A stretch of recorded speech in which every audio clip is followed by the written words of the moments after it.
দাউ দাউ করে জ্বলে উঠেছিলেন। সকাল 10টার পর অন্যান্য যত দল সংগঠন তারপর নেমেছিল। এখন অনেক নেতার অভাব নাই, উপনেতার অভাব নাই, উদ্ধারদের অভাব নাই। কই বিএনপি সহ কোন দল ব্যানার নিয়ে শুধু ঢাকা নয় বাংলাদেশে কোথাও নামে নাই। কি কথা ঠিক?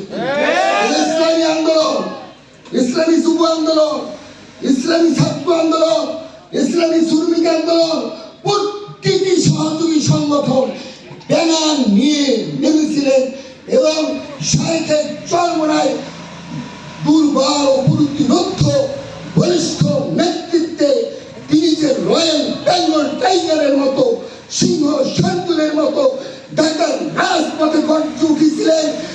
এমন কোন সেনাবাহিনী সহ এমনকি ভারতের সেনাবাহিনীও বাংলাদেশে চলে এসেছে, তাদেরও সাহস হয় নাই।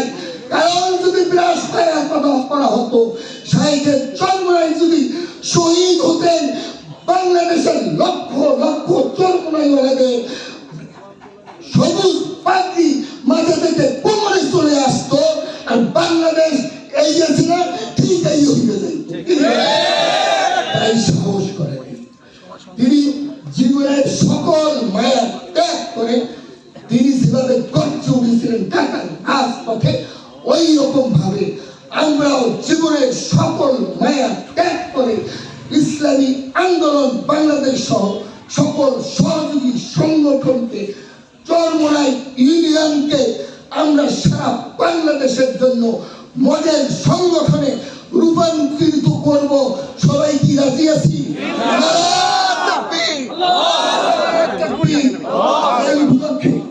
আগামী 11 জানুয়ারি 2025 বরিশালে আপনাদেরকে ডাকা হবে।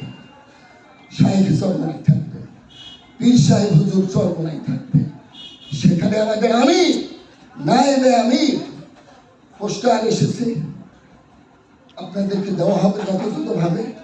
এবং চরমোনাই ইউনিয়ন থেকে কমপক্ষে 5000 দল, মত, ধর্ম, বর্ণ নির্বিশেষে, ধর্ম কেন বলি, চরমোনাই ইউনিয়নে ইসলামের পক্ষে দল থাকবে একটি, সেটি হচ্ছে ইসলামী আন্দোলন বাংলাদেশ।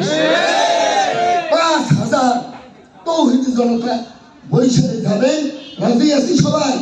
এই জন্য এক একজনকে কমপক্ষে 1000 মানুষের কাছে দাওয়াত পৌঁছতে হবে।